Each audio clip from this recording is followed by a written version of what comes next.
চাঁদাবাজির দেশ, হত্যাকাণ্ডের দেশ, অবৈধ ক্ষমতা দখলকারীর হাতে বাংলাদেশ আজকে সেই সুনাম সম্পূর্ণভাবে নস্যাৎ হয়ে গেছে।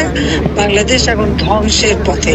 সারা বাংলাদেশ এখন চলছে, জেলা উপজেলা ইউনিয়ন পর্যন্ত মামলা দিয়ে হয়রানি করা হবে অথবা আগুন দিয়ে পুড়িয়ে দেওয়া হবে। এই দুটি কাজই তারা করতে পারে।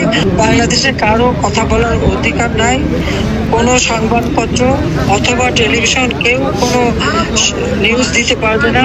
চরম মানবাধিকার লঙ্ঘনের মধ্যে দিয়ে বাংলাদেশটা চলছে। এই ধরনের একটা অন্ধকার যুগের দিকে আমাদের দেশটাকে ঠেলে দিচ্ছে, দেশের মানুষকে ঠেলে দিচ্ছে। আশ্রয়ের মাধ্যমে যাদের পরিবার ঘর দিয়েছি সেগুলো দখল করে দিচ্ছে। মানে দখলবাজি, চাঁদাবাজি, আসামি হোক আর না হোক সেখানে যে তাদের কাছে চাঁদা দেওয়া নইলে মামলা দেওয়া, মামলাবাজি, চরম মানবাধিকার লঙ্ঘনের মধ্যে দিয়ে বাংলাদেশটা চলছে।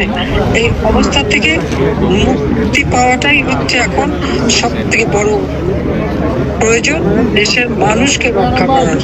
তো আমি আমাদের প্রবাসী যারা তাদেরকে ধন্যবাদ জানাই। তারা যে গণতন্ত্র ফিরিয়ে আনার জন্য, দেশের মানুষের শান্তি নিরাপত্তা নিশ্চিত করার জন্য যে সকল পদক্ষেপ আপনারা নিচ্ছেন, আপনাদের অনেক ধন্যবাদ। বাংলাদেশে কারো কথা বলার অধিকার নাই। কোনো সংবাদপত্র অথবা টেলিভিশন কেউ কোনো নিউজ দিতে পারবে না। সব জায়গায় তার ওই মেটিকুলাসলি ডিজাইনের মাস্টার মাইন্ডের প্রতিনিধি সব জায়গায় বসে আছে। আওয়ামী লীগের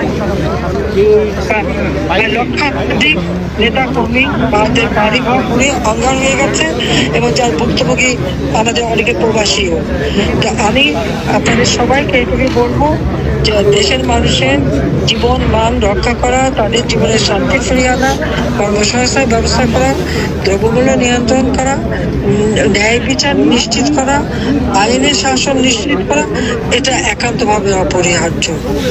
তার জন্য আপনারা যে আন্দোলন করছেন সেজন্য আপনাদেরকে আন্তরিক ধন্যবাদ জানাচ্ছি।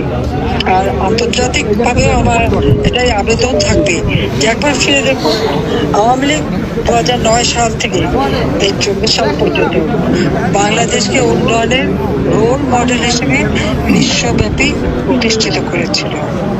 বাংলাদেশ ছিল বিশ্বের কাছে উন্নয়নের বিস্ময়। আর দুর্ভাগ্যের বিষয়, সেই বাংলাদেশ এখন সন্ত্রাসের দেশ, চাঁদাবাজির দেশ, হত্যাকাণ্ডের দেশ, অবৈধ ক্ষমতা দখলকারীর হাতে বাংলাদেশ আজকে সেই সুনাম সম্পূর্ণভাবে নস্যাৎ হয়ে গেছে। বাংলাদেশ এখন ধ্বংসের পথে। এই ধ্বংসের হাত থেকে দেশ ও জাতিকে সকলে মিলে রক্ষা করতে হবে, সেটাই আমার সকলের কাছে আবেদন।